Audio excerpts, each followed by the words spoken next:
Welcome, I'm Paul, this is Dave. Today I have 14 glitch in the matrix and supernatural stories for you. On a moonless night at a lonely Lake Michigan lighthouse, a security guard stumbles into an eerie mystery. Case file number 2461, written by JNut1377.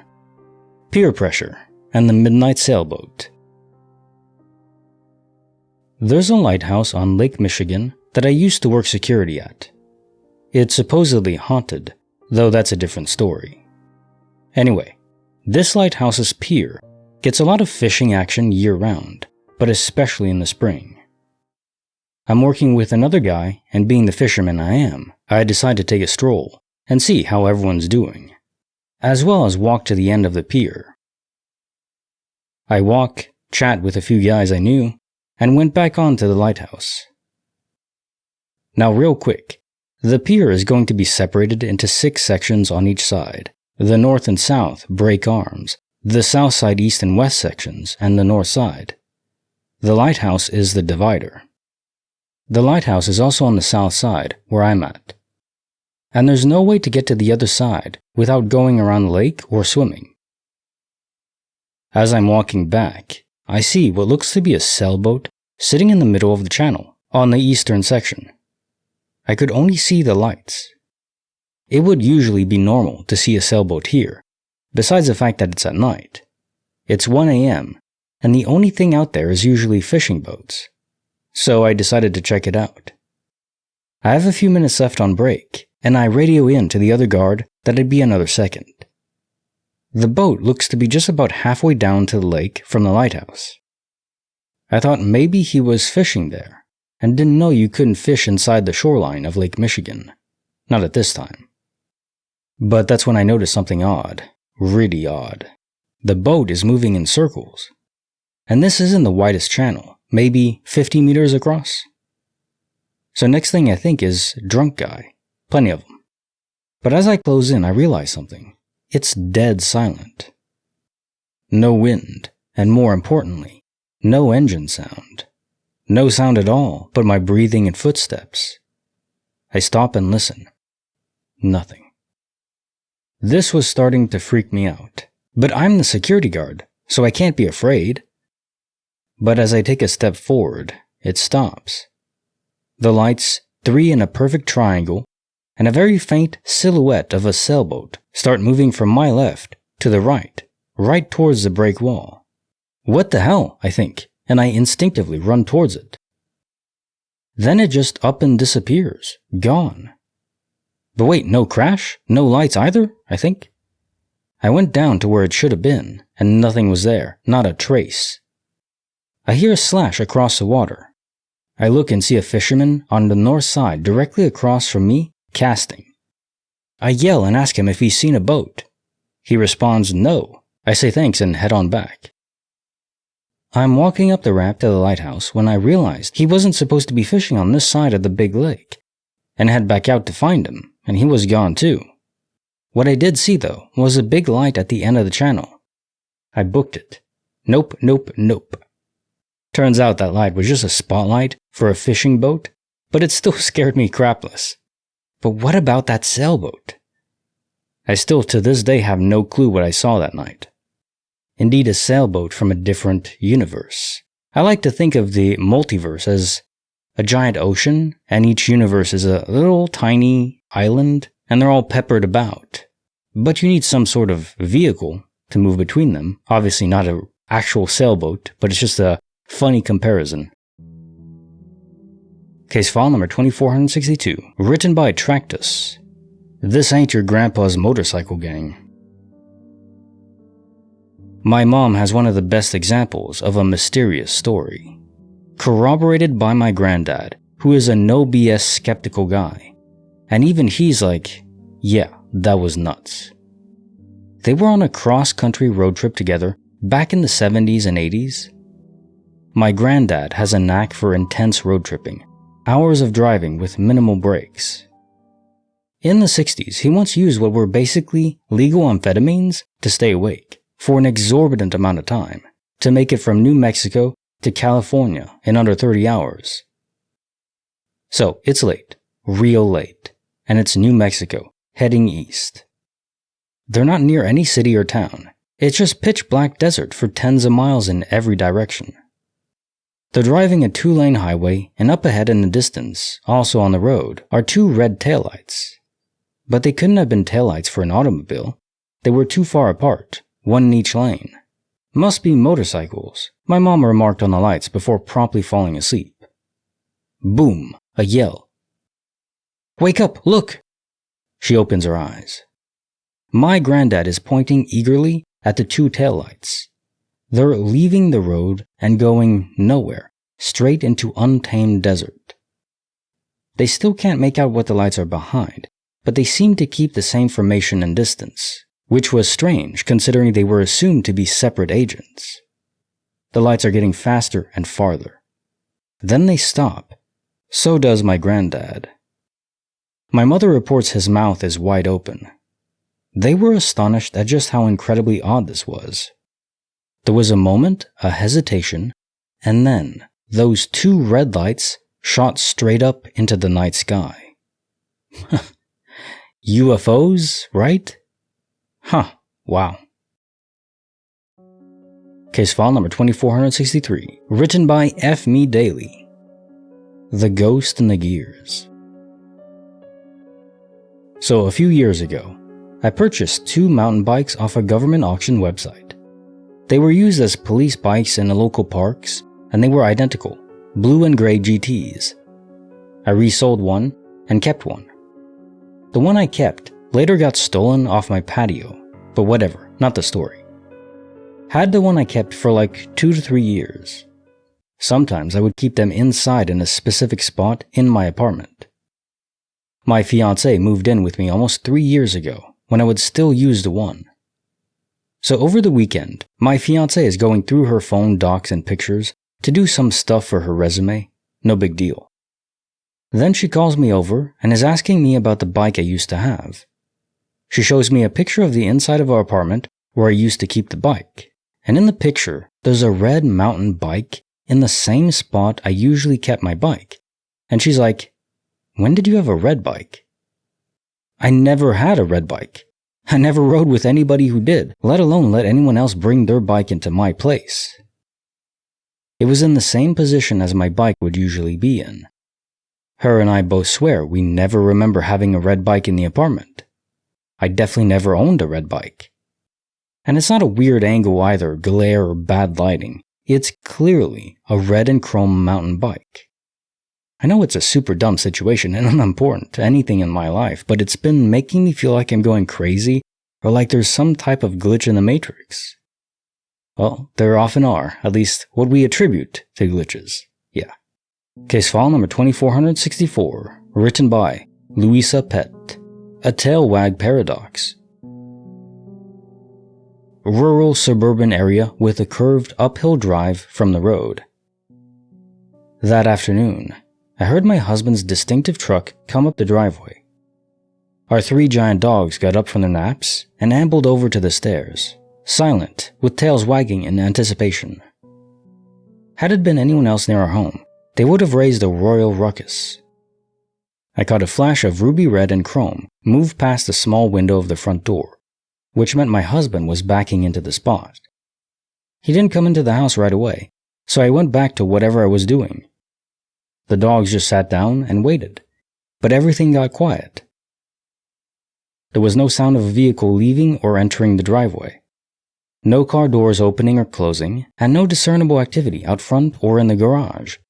That is, until my actual husband pulled in a few minutes later. When I heard him pull into the driveway and back into his usual spot, I tried to convince myself that he came home and left again. Maybe he forgot to pick up milk or something? But nope, that just wasn't the case. The whole thing felt surreal. Thankfully, the dog seemed as clueless as I am. Yeah, in a lot of these accounts where someone, family member, husband, wife, sister, brother, etc. come home, but they didn't really come home, the dogs always hear it too, so you know. There really is something that was there. You're not just going crazy. Very good to have witnesses, even of the furry kind.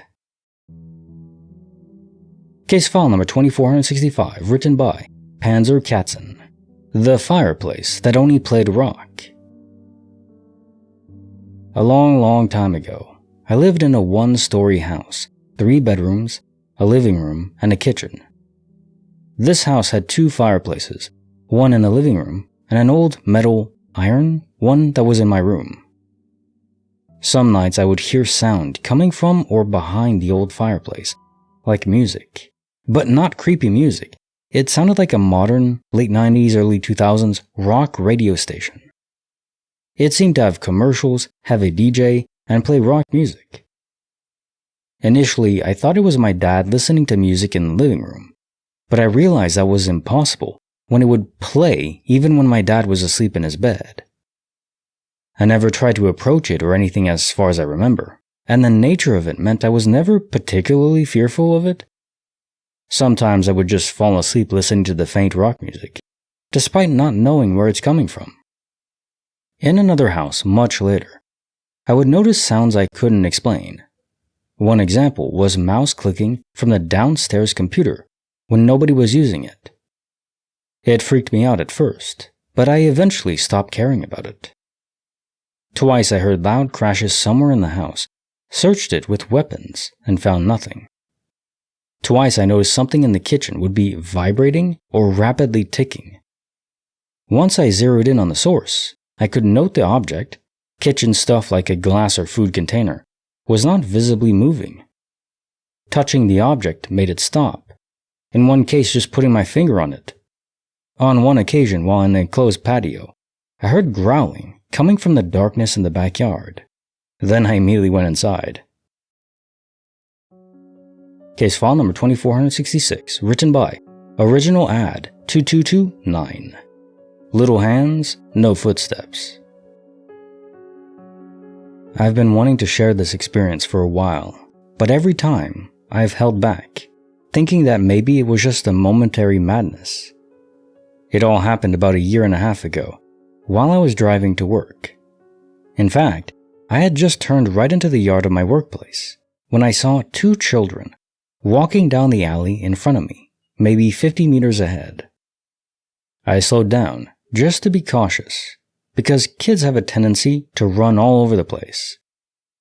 It was 7:45 in the morning, and the children seemed to be between 3 and 5 years old.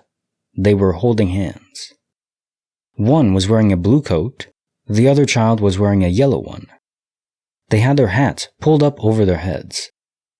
I remember the moment quite clearly, and how I thought about what those children were doing alone in the yard, without their parents around. Actually, there wasn't really anyone around the yard besides them too.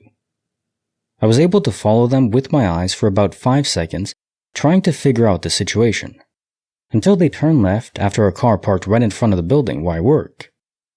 I followed the same road almost immediately, the parking lot behind in the same direction. But when I turned left, the children were gone. They had nowhere to go on the road ahead. I kinda panicked at that moment, and also found it strange, because between the time they turned left and the time I turned left, they didn't even have the time to open the door of the building. Obviously, I expected that when I turned left, I would see them, at most in front of the door, but no. It felt like the moment they turned left after the car, they also disappeared into thin air. I got out of the car and went into the reception, still expecting to find the children there with their parents. But the reception was empty, as expected, considering that the program hadn't started.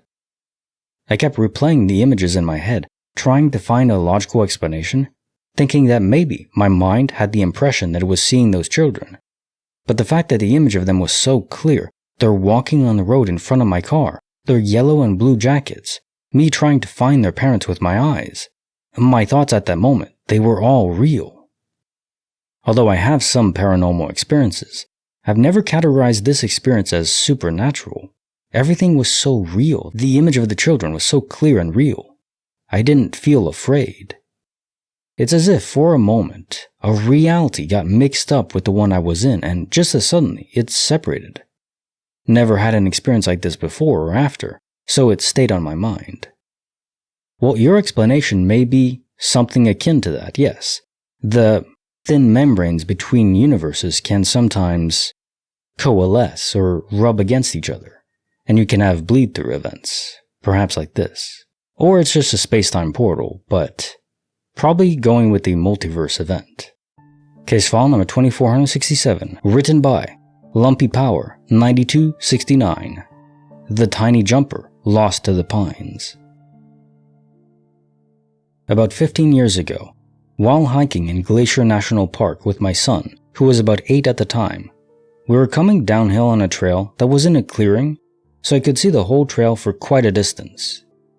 Way in front of me, I could see a man and woman who looked to be in their 60s coming towards me.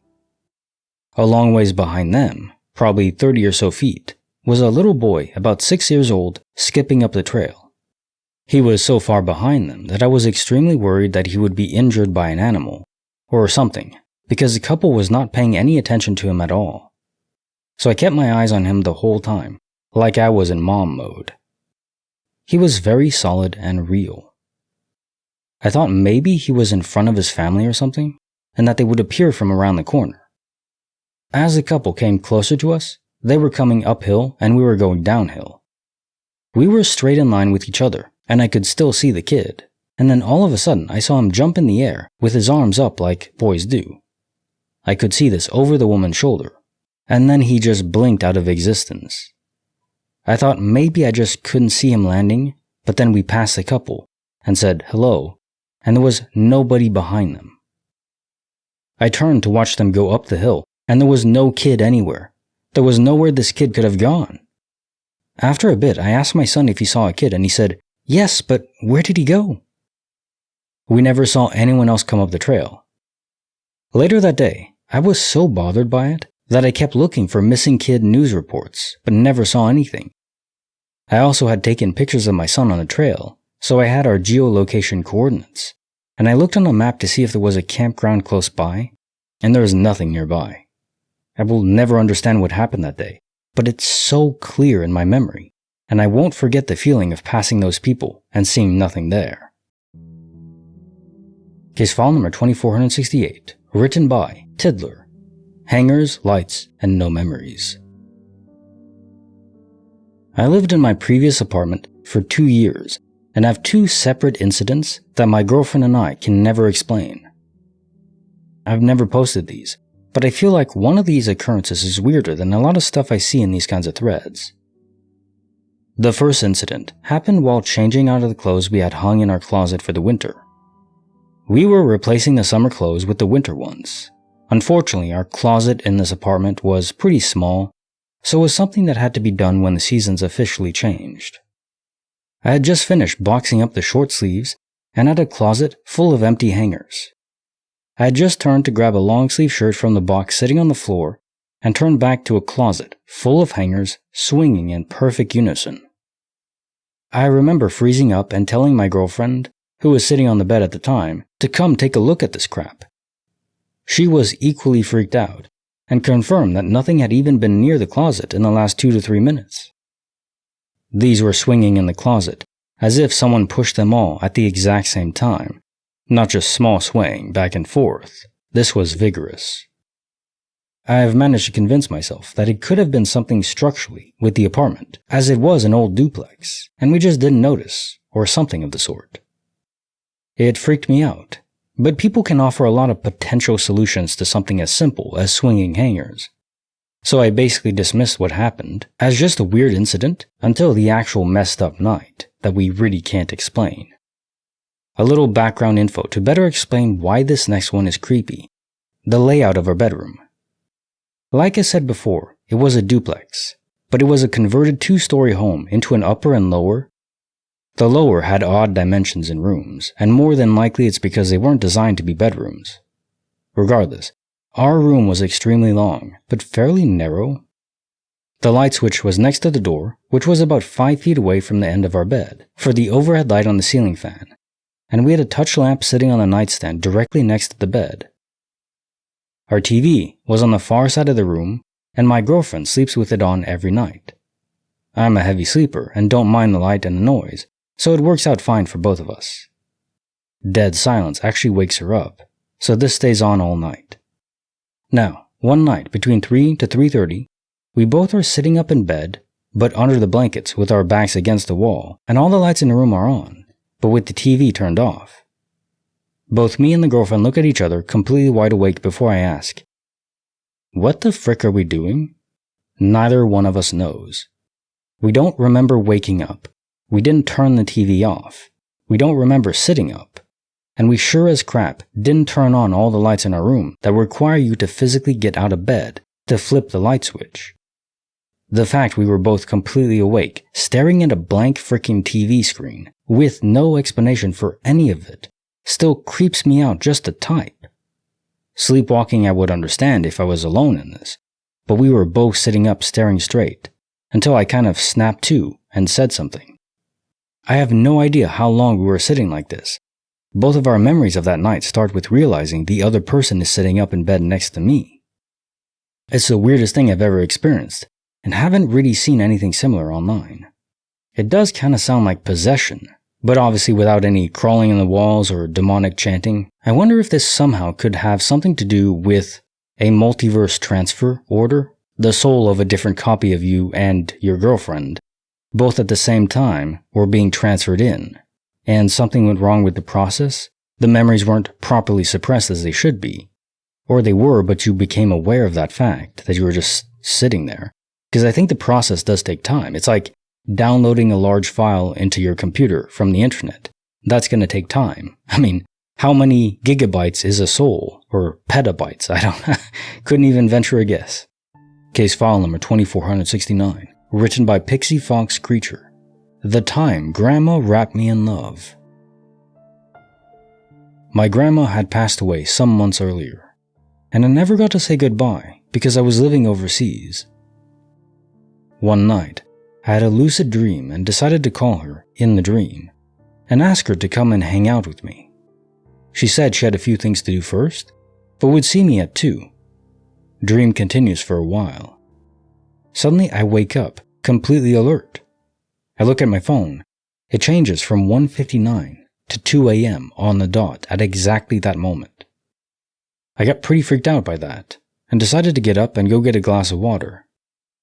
Outside my room, there was a long hallway that led to the kitchen. I kid you not, there was a shimmery light the size of my grandma at the end of the hallway. I get scared crapless and turn on the light. As a skeptic, I decide that I must have imagined it and turn off the light again. Frick, it's still there. Lights on. I nope out of the idea of walking past it, so I back up towards my room again. At that moment, I get a memory that I had forgotten of my grandma teaching me to brush my teeth. I collapse down on the ground and start crying. It's the middle of winter and the house is cold, but I feel like someone has wrapped me in a warm blanket. There is pressure and warmth around my body, and I feel like I'm being hugged, while my mind keeps getting filled with memories about my grandma and loving vibes. I felt very comfortable and safe while I cried. Sometimes these stories are just so beautiful. So touching. Case file number 2470, written by Ambitious70, the desert tortoise with an alibi. I'm a pet sitter and was recently in more than a week into an 11-day stay. My clients have a cat, desert tortoise, an immaculate home. Nothing is out of place. I preface with the immaculate home because nothing is out of place and I keep it that way while sitting. There's a ceiling fan in my room that is operated by the light switch. On the night I'm posting about it, I flipped the fan on before I went to bed. I woke up at some point to pee, and because I was cold from the fan, as I got out of bed, I saw the fan moving and could feel the air, so I was going to flip it off as I walked out of the room to the bathroom. The switch was flipped down. Huh? Half asleep, I just flipped it up, fan was still whirring, and went to the bathroom. I flipped the switch off when I went back into my room, and the fan shut off. Fast forward to the morning. Fan is still off, all good. I go make my coffee, pour a cup, and start heading back to my room. I stopped dead in my tracks as I passed the range because there was a dish towel hanging from the stove that hadn't been there all week, let alone when I went to bed. What the hell? I don't think any of the pets have anything to do with this. How could they? Case file number 2471, written by Charles88. When a jog turned into a rescue mission. I had just taken up jogging. I'm lazy and jogging seemed like a good way to get some activity in. So I usually just jog around the neighborhood, and after a mile or two, I give up and go home.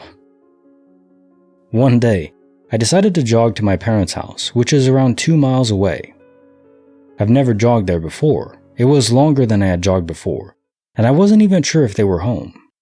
So I take off, and when I'm around a quarter mile away from the house, I hear a "help" coming from the other side of a creek. This woman sounded like she was in a lot of pain, so I just booked it straight across the creek as fast as I could. And as I come out of the bushes, I see my mother with a bone sticking out of her arm. She was laying on the ground and her dog was sitting by her. She was in shock and kept saying, "What are you doing here?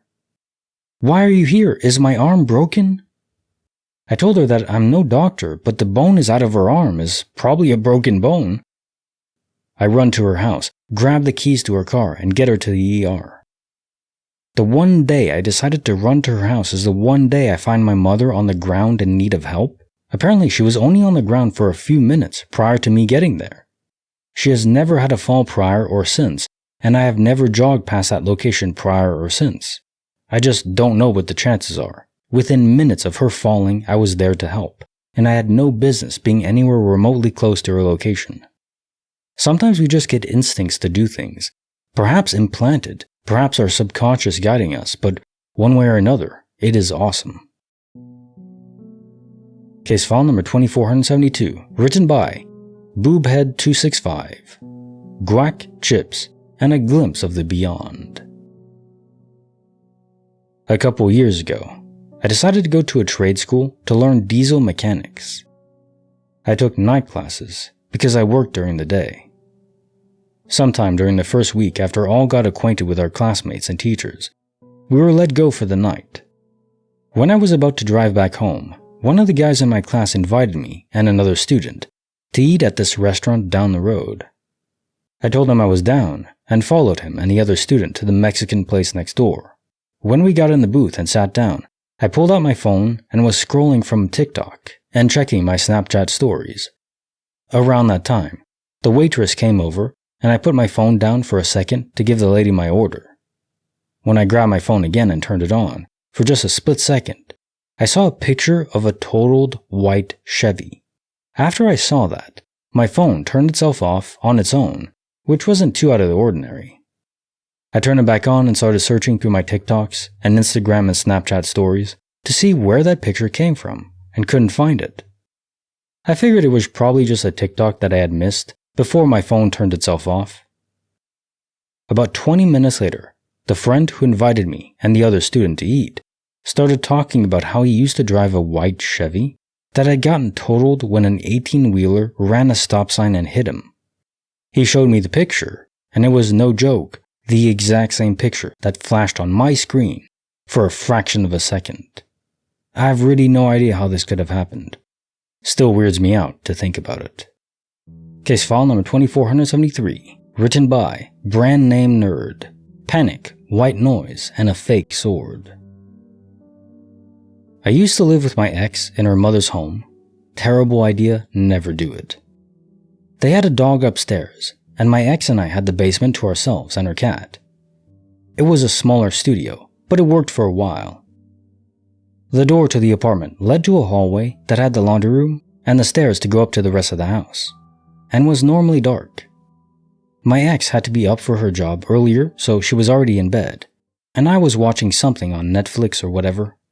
A pretty relaxed night. Had good food, wasn't super late into the night. I suddenly was feeling really anxious. Like I might cry, run, throw up, or all three anxious.